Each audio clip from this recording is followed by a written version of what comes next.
Dallas megachurch pastor Bishop T.D. Jakes continued to deny claims by two other ministers who have accused him of sexual misconduct, describing the accusers in a newly filed affidavit as bully and himself as the victim of a scheme to destroy him. "In all my years, I have never initiated a lawsuit against anyone," Jake said in the 8-page affidavit that was part of a 562-page package of legal documents filed in a Pennsylvania federal court on Friday. "We filed this lawsuit against individuals who were supposed to be men of God but are clearly not. Two men, the brothers Dwayne and Richard Youngblood, allege that Jakes made sexual advances decades ago when he was pastor of a church in West Virginia." Jake's legal team filed a defamation suit against Dwayne Youngblood in November, a day after Jake suffered an unspecified medical incident in front of his congregation attending a Sunday service at the Potter's house in Dallas. Jakes claimed the incident, for which he was briefly hospitalized, along with other family health situations, spurred him to take the legal action. "All of this was happening while I found myself helping my wife recover from knee replacement surgery and while helping my brother navigate kidney failure," he wrote in the statement filed Friday. "This unwarranted stress brought me to a place of having a health crisis on stage in front of my entire congregation. As a guy who'd had no previous health challenges, this near-death experience was a turning point for me. Enough is enough."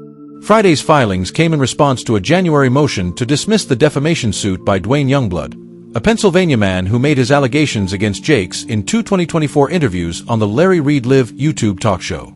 In his affidavit, Dwayne Youngblood recalled a long conversation he had with Jakes as a teenager at the private home where the elder minister was staying. "As I prepared to leave, he pulled me close and tried to kiss me," according to the affidavit. Youngblood said Jakes called him the next morning and told me he wanted me to be the only person he had a sexual relationship with when he came to town.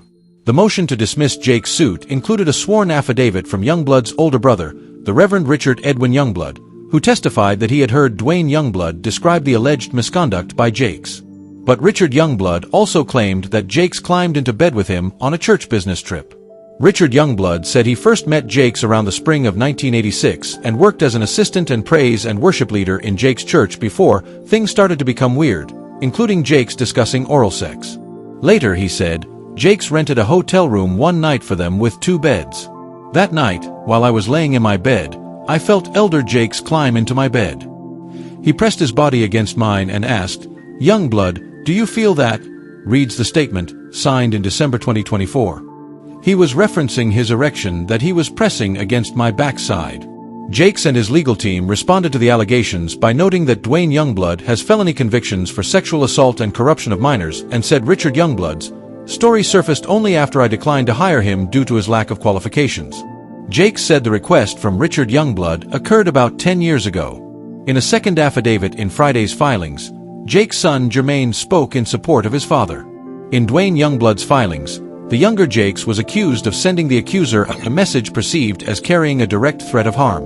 But Jermaine Jakes said that after he saw an ad about the then-pending second YouTube interview with Reed, he reached out to Dwayne Youngblood via text to warn him about Reed, whom Jakes' son did not consider to be trustworthy. "There was no reason for me to say anything that I intended or meant to be threatening," Jermaine Jakes wrote in the document filed Friday. Dwayne responded to my message practically immediately, stating that he received the message and it was noted. Dwayne Youngblood, who described T.D. Jakes as a groomer, alleged that Jakes had offered to take care of the then-teenager financially for life. But Jakes and his team maintained that at the time of the alleged incident, the elder minister could not have afforded to make that offer. "During that period, I was barely keeping my own family out of poverty," Jakes wrote. "I was not the Bishop T.D. Jakes of today. I was a pastor with no substantial following and no financial resources." The court filings include as exhibits 2 images that Jakes' team said depict the location of his storefront church and house at the time, and that the team says show he was a small-town preacher. Jakes said it was only an introduction to evangelist Carlton Pearson at a 1992 evangelical conference, followed the next year by his preaching a "Woman Thou Art Loosed" sermon that led to his being known nationwide. The filings also include a November 15th letter in which Dwayne Youngblood's lawyer, Tyrone Blackburn, requested an opening settlement demand of $6 million to resolve Youngblood's claims against Jakes. They also note that Dwayne Youngblood has created a website where Youngblood may be booked as a speaker, coach, or to present webinars on overcoming trauma.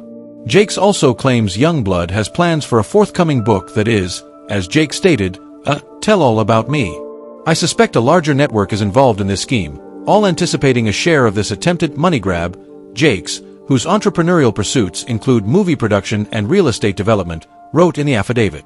This entire smear campaign began shortly after the public announcement of a commitment from Wells Fargo of up to $1 billion for community redevelopment. Jakes' representatives declined to respond to questions from media about the legal filings, citing it as an ongoing legal matter, but said he is continuing to recuperate from the medical incident. He remains on the path to recovery, strengthened by his faith, his purpose and the prayers of so many who continue to lift him up, said Jordan Ora, Executive Director of PR and Communications for the T.D. Jakes Group, T.D. Jakes Ministries, and the Potter's House. With his doctor's guidance, he was cleared to begin very slowly to minister during a recent Wednesday night Bible school class on February 12th, and we are grateful for each step forward. Asked about Jakes' diagnosis and prognosis after the medical incident, Ora responded, "We are focused on his continued healing and are not able to share additional details about his medical journey at this time."